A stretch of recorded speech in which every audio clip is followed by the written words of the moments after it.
Web3 nomads. Everywhere jobs for anywhere people. Right, welcome back. First guest of the year, alphakŞY from PoolShark. How are you doing? Doing great, man. It's been a really busy year. Doing a lot of work, and yeah, just focused. God, we spoke a while back and had a good conversation then. It's nice to kind of, because sometimes we'll have conversations with people who've got like real potential and like a protocol that's like, shit, yeah, we need to really dig into this, and then they just fall off the radar. But I kind of picked up you're the kind of guy that just kind of sees shit through to the end. So I'm really happy to see that you guys are progressing, and hopefully we can get into it today and kind of shed some light on what you're building. Yeah, there's been a lot of updates to the documentation recently, and some visuals that our GOAT 3D artist put together. So yeah, hopefully a nice visual aid to kind of put things together. Yeah, for sure. We'll make sure we try and get some of those included as well.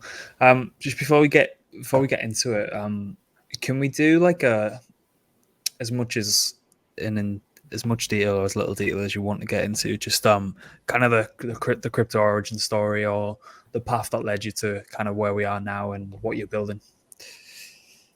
Yeah, so during the pandemic, I spent a bunch of time in Taiwan, and towards the end of that time, I started getting really interested in crypto, specifically due to the transparency of like blockchain data. So being able to see like, hey, what the top wallets are doing, and that was a sort of cat and mouse game that kind of enthused me. Like, hey, like I can see what the top Bitcoin wallets are doing. Therefore, I can kind of play/time the market better. And yeah, I've definitely participated in emerging markets outside of crypto before.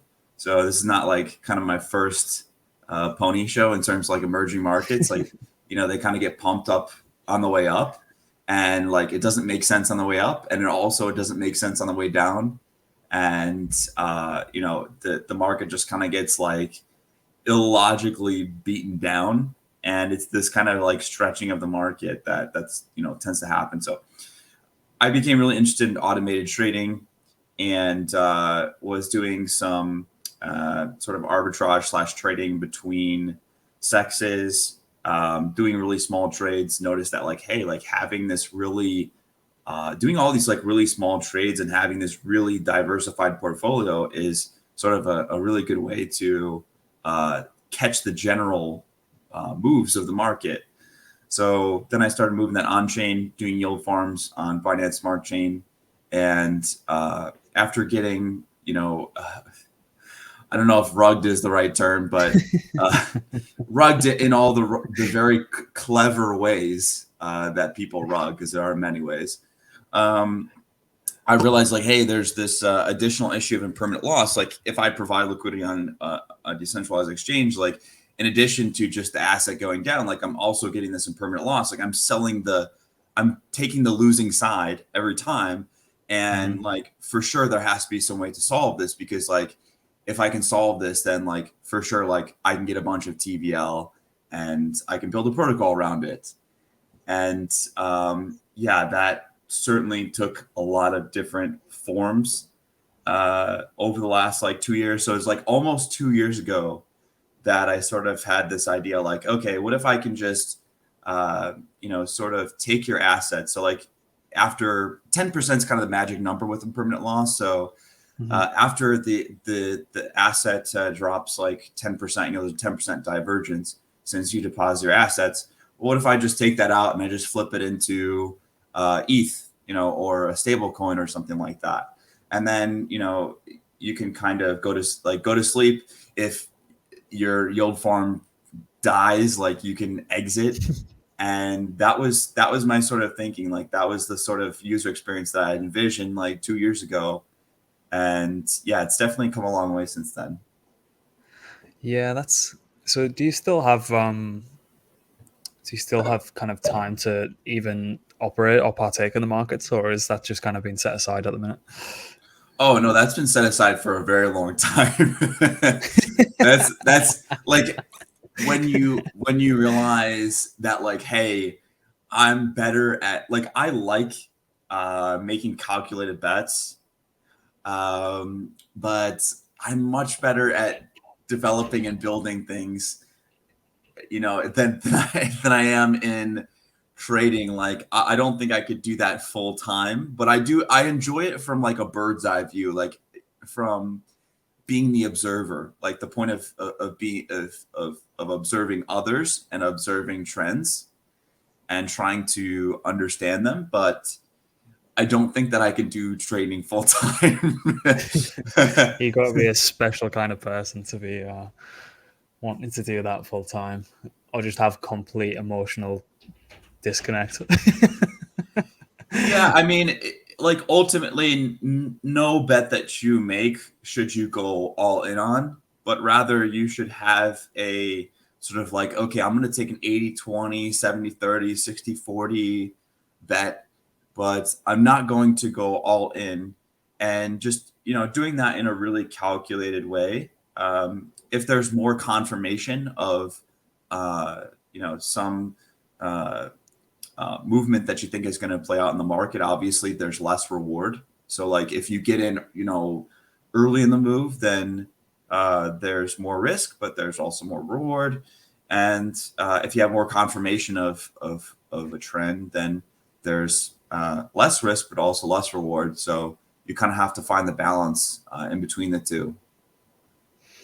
Yeah, what I like about what you said about coming kind of full circle and actually seeing an issue at the grassroots level effectively, and like seeing a personal issue, then going to, what I kind of find is sometimes a lot of people will innovate in stuff, particularly in the crypto and DeFi space, that stuff that doesn't necessarily need to be kind of fixed. But the impermanent loss thing, there's no two ways about it. Like, it needs solving. And it's nice to see that you've approached it from an angle of like a real pain point that you've experienced yourself, as opposed to what's the current narrative, what do people want to hear, what do people want to see. So it's always nice to see when someone's building something that actually solves a problem, and it's an actual problem that they've faced kind of themselves, if that makes sense. So what was it about? Was it the tasty, juicy yields that were drawing you towards being an LP, or was there anything in particular that around being an LP? Is that you just like the strategy that you try to deploy during like the DeFi summer and the early BSC days and things like that? Because those yields were particularly tasty. Oh, they definitely were, and the theory is that a lot of that was fueled by the whole like GBTC premium, how you're just like, oh, I'm just going to deposit Bitcoin here and receive this GBTC, which comes at a premium. And people were like really milking that premium. And that's sort of the theory of like where all the juicy yields came from. And yeah, I mean, of course, yeah, definitely the yields. But it was, it's fun. It's fun. But obviously I don't think that period is coming back. I mean, yes, we might see that in certain forms. I think there's always going to be the new like flavor of the month, sort of, slot machine, if you will, yield farm. Like, I think that's always going to be there. And especially in bull markets, like there's always going to be some level of demand for that. But I think more than anything, what was exciting to me was the ability to have your own incentive structure. Like you can like sort of reinvent the incentive structure for human behavior. And that is, I think, at the core what really intrigued me and made me be like, yeah, like this is something that I'm extremely interested in and want to pursue. Yeah, so not to get too into the weeds about how kind of other protocols have conducted themselves, but do you see even in next cycle that the whole emissions and incentive game will still be on the cards, or do you think that there'd be more focus on kind of true product market fit and deriving the yield from actual fees, things like that? Because I mean, I'd like to think that people have learned from the last part of the cycle, because particularly now those people who were effectively running on rented liquidity through high emissions, they're getting completely destroyed at the minute. So I'd like to personally, I'd like to see a push towards products that can offer a more sustainable yield that's actually coming from market activity, as opposed to, you know, the kind of DeFi customer acquisition cost of emissions. Yeah, there's definitely the I think there's two sides of the coin here. So one side of the coin is like, we need a sort of emission schedule that's very transparent and well defined in order to be censorship resistant. But then there's the other side where there's absolutely no way that we can set an emission schedule. Well, an emission schedule, I'll get to the product thing in a second. But there's no way that we can set one emission schedule that is going to like work for all of time. And I think the products that you're going to see be more competitive in the future will have sort of a dynamic emissions model.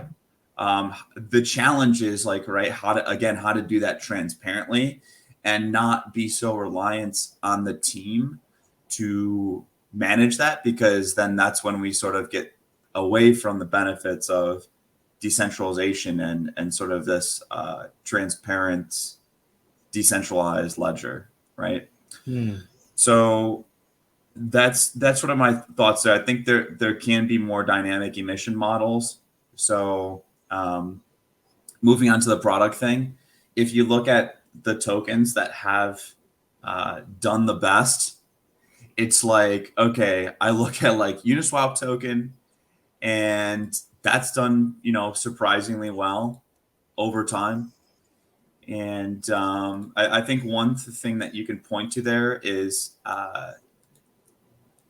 liquidity as utility. So because you have liquidity for something, it gives the token utility. And I sometimes like make the same argument to myself for like Cardano or Dogecoin or all these different coins. Like, they sort of bust onto the scene, and exchanges were forced to list them and provide liquidity and market makers and all the infrastructure necessary for there to be liquid markets for these tokens. And, you know, they've stuck around. Like, I don't think that's any mistake.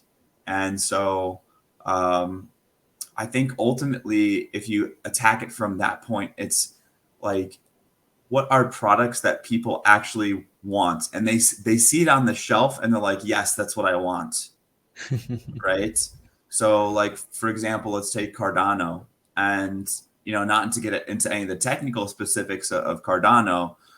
Oh, I see Ethereum's doing really well and it's at $1,000. And, you know, some people they look at the price tag, not the price tag of a single unit, not the price tag of the entire thing, which is like the market cap. And somehow this is a product that people want to buy, right? That retail wants to buy.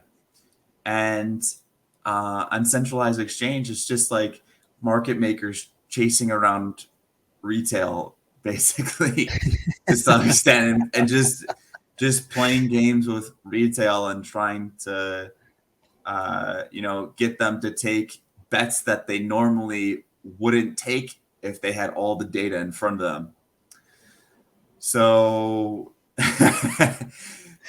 that's some alpha on ultimately, you know, the market makers versus retail game that sort of persists.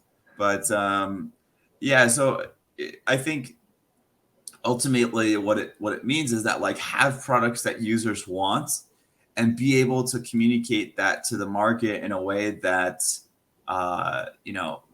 gets them excited to when they go and open up their centralized exchange or whatever, because, you know, centralized exchanges are still where 95% of the volume is currently.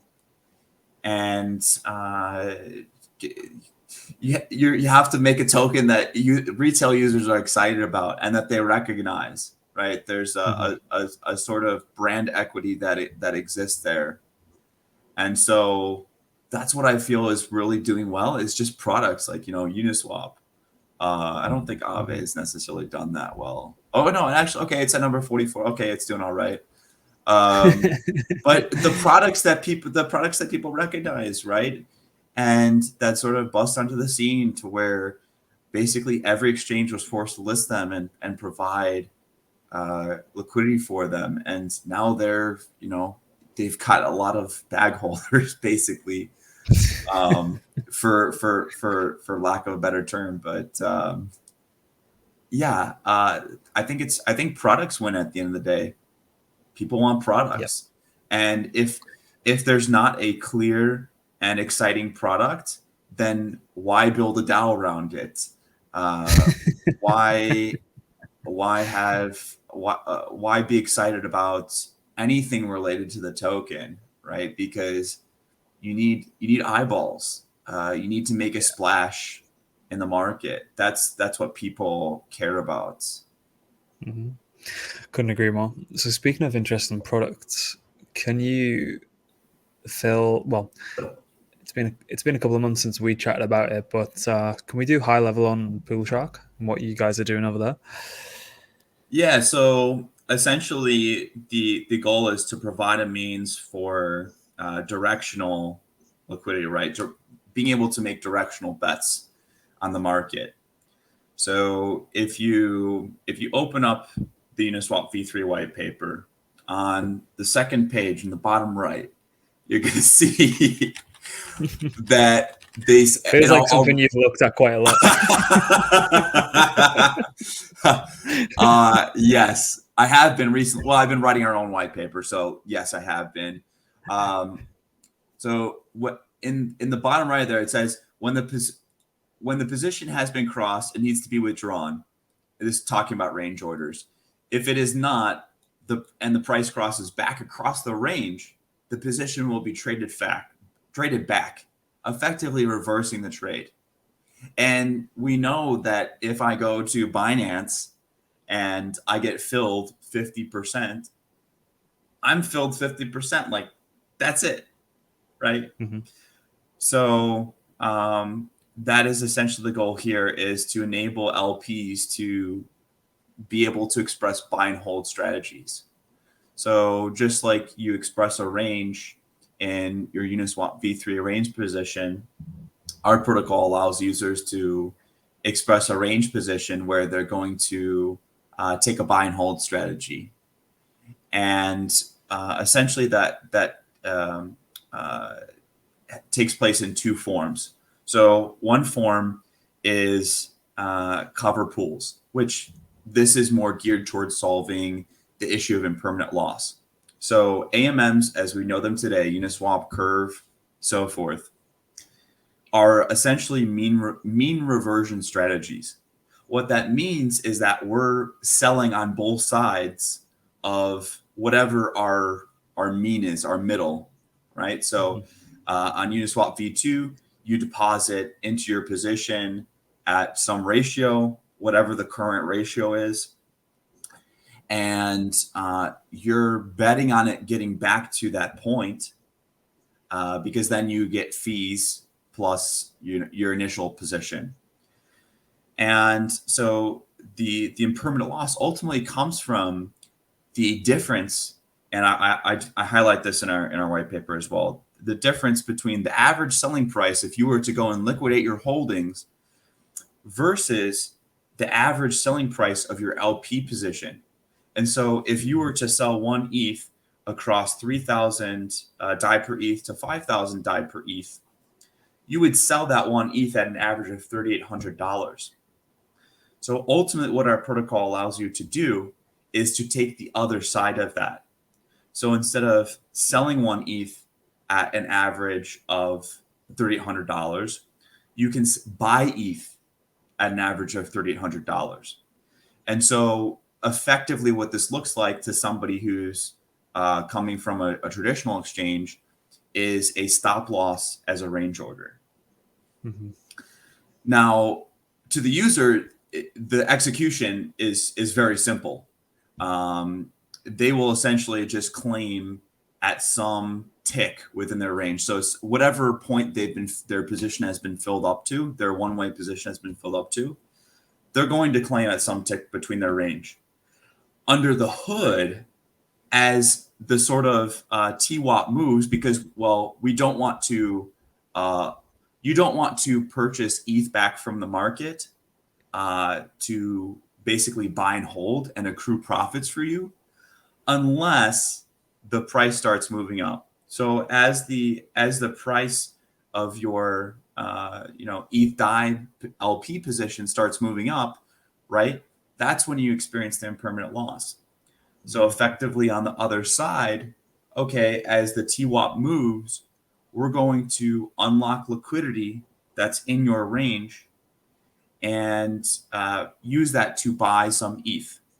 So by the time you get from 3,000 to 5,000, instead of having a loss of 1,200, you now have a loss of 1,200 and a profit of 1,200 on the other side. And ultimately, this is using the same X times Y equals K math that your Uniswap V3 position is using. So it's sort of the maybe the sort of easy way to think about it is like impermanent gain, which is just another term for like profit that you haven't locked in. So it's effectively a buy and hold strategy, and that buy and hold strategy is going to offset your impermanent loss. Nice. So as like in the ETH DAI example, if there are more volatile moves to the upside, does the portion of the LP that comes out the higher the price gets increase, or is that how does that work? Is it linear, or does it obviously if it starts moving towards 6,000-7,000, is the proportion of the LP effectively removed and used to buy ETH? Is it like how does that kind of scale work?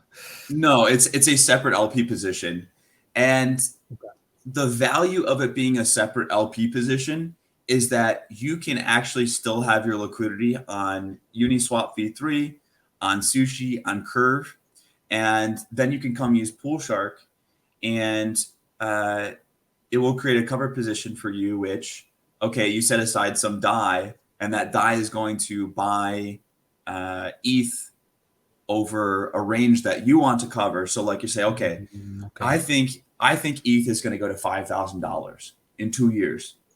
And so what you can then do is set a cover position. It will incrementally buy ETH for you. You go and hang out on your island. You come back in 2 years, and you could effectively say, okay, well, if the price got to 5,000, then I'm just going to sell everything, and you would be neutral. You'd have the fees. So if you neutralize your impermanent loss, then effectively you're left with the fees. So if that's what you want, then that's what you get. you get a as close to as possible delta neutral outcome plus the fees. Damn. So with what's going on under the hood is the choice to deploy on fuel through necessity, or is it just kind of an emergent chain that you see a lot more development happening, or is the protocol kind of beholden to the tech stack that fuel allows protocols to build? No. And thankfully, no. So, and like from day one, like, if we were launched today, fuel mainnet is not even in existence yet. So fuel to me is definitely a long-term play in the sense of they are building a new virtual machine that enables more flexibility, especially from a storage perspective. So the easiest way, Solidity forces you into 256-bit storage slots. Storage, reading and writing from storage is the most gas costly operation of anything that you'll do in a blockchain. So Fuel gives you 64-bit storage slots, so it's kind of like they gave you these smaller Lego pieces to play with. So you sort of, for every one big Lego piece that Solidity is forcing you to use, you get 4 smaller Lego pieces that you can kind of use how you want. So I think Fuel offers a lot more flexibility. I think it makes sense from a long-term play, but definitely in the short term, like first, we're definitely going to launch on Arbitrum. Like that is 100%. And then after that, we'll be targeting mainnet. And that gives us time. So like we launch first on Arbitrum, and there's enough TVL like for it to be worth it for us. And then we can kind of, okay, we got the first audit in. It's sitting on Arbitrum mainnet for some months, and then that's like after it's sitting there and like the protocol is doing well, then like okay, now we're going to move it on to mainnet, and that's where like the real sort of market is that we hope to capture. And so it's kind of this like we're not going for the highest risk, highest reward move right off the bat, but definitely like our goal is to early March launch an Arbitrum, and then a few months to follow. Also launch it on Ethereum mainnet, so that obviously there's probably 10x the TVL that's on Ethereum mainnet, if not more. So that would definitely be a good sort of temperature check for us in terms of like, are we communicating the sort of message effectively to people, and yeah, just a general test for like people that truly want to be passive, right? Because if you wake up one day and ETH is $5,000, well, your LP position is I don't know, like probably more than 10% underwater versus if you had just bought and hold. So like your impermanent loss from the 3,000 to 5,000 case, right? Like you're down 3,800 out of 5,000. That's about 25%. So like it's there's especially if you have a very narrow concentrated range, there's quite a bit of impermanent loss that racks up. And even if you're not planning to LP, you can still say, hey, I only want to DCA into ETH if the price reaches this. So I definitely see use cases outside of just impermanent loss, but I think that's definitely the main one where there's already a market of people that have deposited billions in TVL on Ethereum mainnet, and surely they want to be more profitable.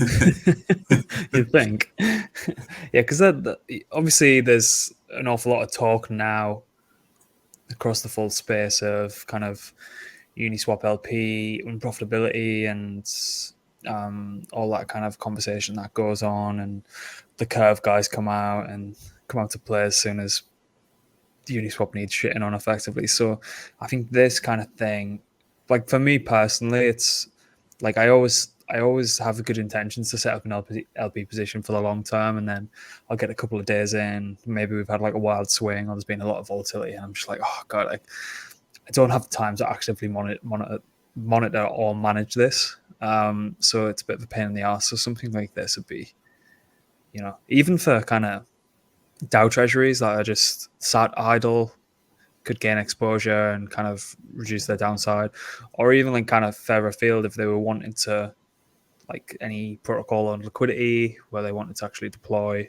and try and mitigate any kind of downside from impermanent loss there as well. So there's a million different ways that I'm thinking off the top of my head that it can be used. But yeah, so when did you say March? Yeah, Like early March. Like March, I'm targeting mid-February for an audit, and we're choosing an auditor called Veradice. Okay. That they have formal verification tools. In addition to them just doing a manual audit, we were also looking at doing like an open public bounty for something like Code Farina or ImmuneFi. And I also think that would be like a really good way to get more eyeballs on the code and just like get people familiar and intimate with it, because the main thing that I should highlight here, just like looking at this from a high level perspective, is that to date, it's only been people that want to collect fees, which I laugh at, because it's like it's not going to subsidize your losses when there's a lot of price divergence. Anything more than like 100, so like 100% move on full range liquidity is a 4% impermanent loss. So if you start concentrating that, that's going to be it's going to be quite a bit more than 4%. So that loss being able to, or the fees, the fee revenue being able to outpace, especially when current Uniswap liquidity pools are like way oversubscribed. I would love to see metrics on like, hey, if there was this much TVL in the pool, people would be break even in terms of like between impermanent loss and fees. And anything more than that, now the fee split is not worth it for the LPs. Like, I'd love to see where that level actually lies. But yeah, I'm just a believer that in the long run, like, people are going to do things which are profitable for them. And You'd like to think so. like, well, I mean, you can still be at a loss. Like, I don't know, maybe there's like, for example, like investors in Uniswap that are like, hey, I want to provide liquidity here because I'm invested in Uniswap, and they'll figure it out. They'll figure it out at some point, right? Or somebody will. Somebody will. So there's been an interesting thread, and I think you kind of like highlighted this as well, or started to like get into this, that sort of the Uniswap LPs are putting up the arbitrage opportunities, which then attracts people from off-chain to come and do transactions at Ethereum, which makes the miners happy. There's this sort of interesting revolving circle that's going on there. I think it's really interesting to think about how this sort of inherent arbitrage that exists in being an LP on an AMM like Uniswap or Curve creates a reason for people to continually interact with the chain and fill block space. Yeah, I think I'm right in saying there is something what you were saying about the participants per TVL. There was a DEX called Clipper that is similar structure to like a Tri crypto, so like BTC, ETH, and USDC, I believe. So they effectively cap the participants and cap specific points in time along the TVL line. So again, it was just basically what you were saying there. It only allows a specific number of participants per allotted amount of TVL, which I thought was cool. And I think they're quite heavily plugged into like the 1-inch routers and aggregators and things like that. So they see a lot of activity. So I thought that was quite interesting. And I think they did like some whitelist program as well that allowed DAO treasuries or kind of large capital allocators to be whitelisted and allowed into those specific pools. So stuff like that's quite interesting, because as I say, some of the Uni V3 pools are completely oversubscribed. I can imagine they're going to be ever increasingly oversubscribed if the profitability is a lot easier with the products like PoolShark and things like that. How have you found, if you're going to deploy an Arbitrum, how have you found that whole, have you had many dealings with them, or are you kind of just going lone wolf until you're ready to deploy? Because every project we've put them in touch with have like they've just been a kind of joy to work with. There's no task too large for them. They're always quite responsive with us, always really happy to help out. So I think that's probably a testament to why they're doing so well, like the kind of dev support and project support. I don't know if you've kind of got any insight on that. Yeah, so I have connected with the Arbitrum team a couple times now, and like I would definitely say that I agree. Like I actually said the same thing to Peter from Arbitrum, that like I think the reason that they're doing so well is because like they know how to find like very high quality dApps, so like high quality teams, and just like interface them with the right people. And so yeah, I mean, like even when I talked to them recently, they like put us in touch. I won't mention who, but like they put us in touch with a couple projects that I was like very surprised to get an intro to. So yeah, I think this is a reason for their success, is just being able to sort of contribute to the growth and like cross-pollination of the ecosystem. There's absolutely no doubt in my mind that Arbitrum is like the spot for options protocols. Like to me, like no other chain like even comes close. Yeah. Have you taken a look at what Panoptic are doing? Yeah, I've sort of dug into their white paper a bit. I'm glad you could read it because I couldn't make sense of it. I mean, I kind of get it. Like, okay, you're providing liquidity for specific strike prices, and perhaps if someone takes out an option, it's going to move the strike price of the LP position, something to that effect. I think what they're doing from a user experience perspective is really interesting, to where they're presenting these different options payoffs in a very easy to understand way. However, my major concern with options, and I actually do note this in our white paper, which I plan to release tomorrow, is Nice. that alpha, but plan to release tomorrow, which is that obviously there's a liquidity issue here, so like having a scalable model is like the thing that's like of the utmost importance to me. And I think options, you get into an issue of scalability. The way that options are being played right now is that market makers are arbitraging between a centralized derivatives exchange like Deribit and any on-chain options. So I think anything with options, because of the issue of liquidity, and I believe that they are solving that to some extent, but I still think like, okay, if you're buying ETH, like how I described, like you're accumulating a buy and hold position of ETH, that is the most liquid asset that you could possibly hold in this entire ecosystem.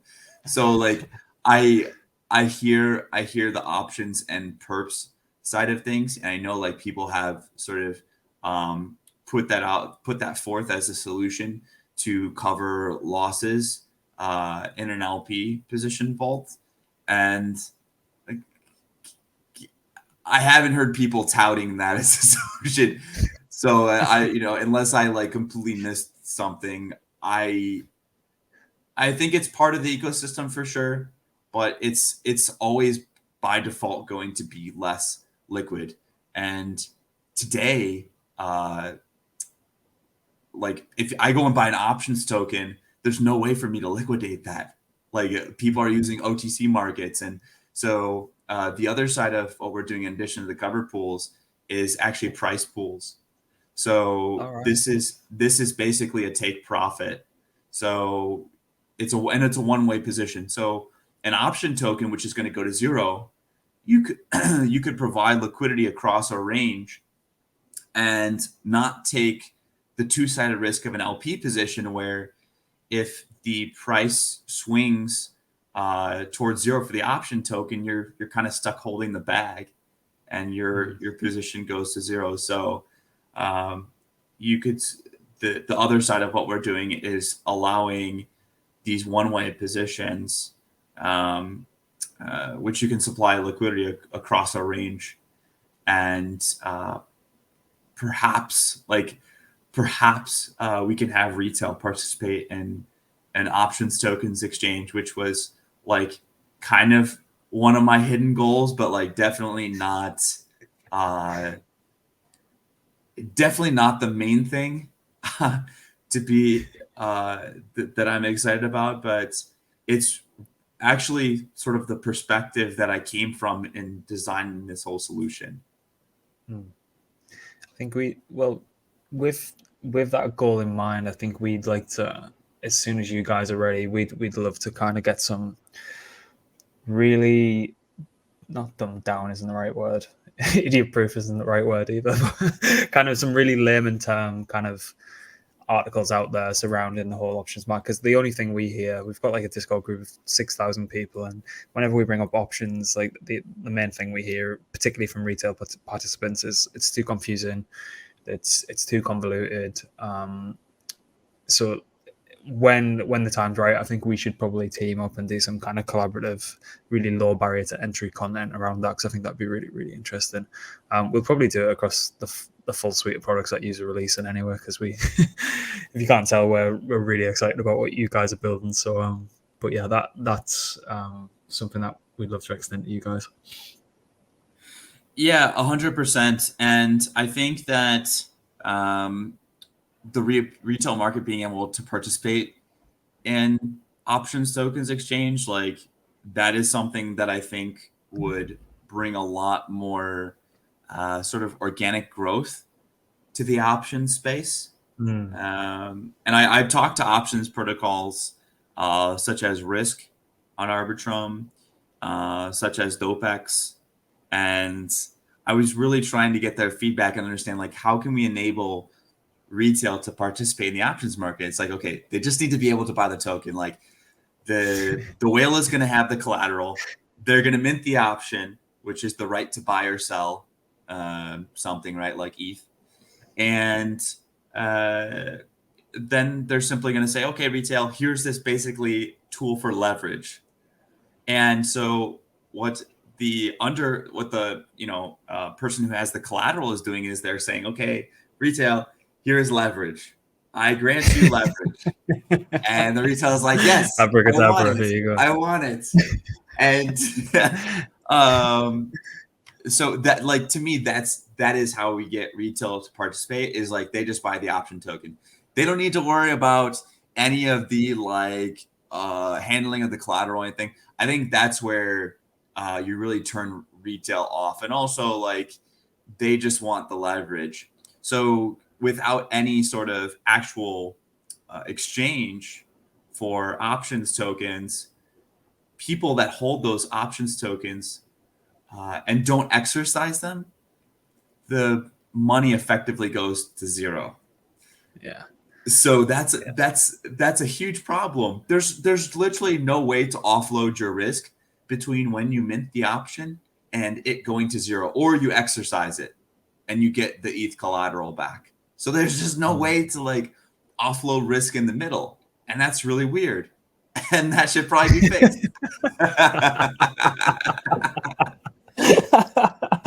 Yeah, you're completely right. You need to speak, like, if you've got a product that is a little bit convoluted, even on the back end, you need to speak in kind of APE language, and something that obviously not directly correlated, but something akin to like a bull and bear token with regards to the underlying being options. I think you're completely right in what you're saying. You need to speak the retail language if you want to kind of push a product for them to use, because they are extremely confused, to say the least. And like, you've got to think it's definitely possible, because there's a dramatic amount of volume on Robinhood traded on options.